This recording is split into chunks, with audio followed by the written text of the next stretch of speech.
Hi everyone, I'm Jack from SharpCloud, and today I'll be showing you how to use commenting in SharpCloud.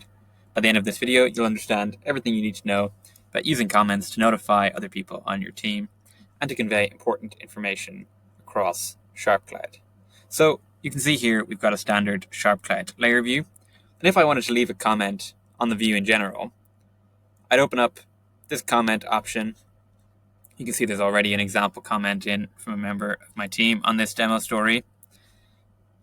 And I could start writing an example comment very similar to that one. This view needs consideration, for instance. And if I click send, I could also send an email notification to subscribers. That would attach the comment to the entire view.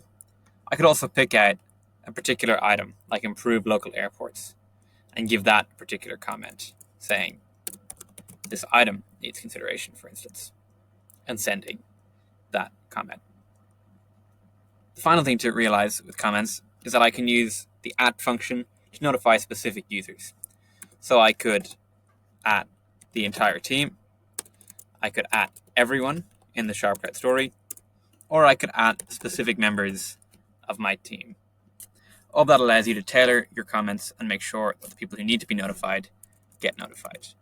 So at the end of this video, you've learned the basics of commenting in SharpCloud and how to use them to carry out particular types of notifications. Thank you for watching.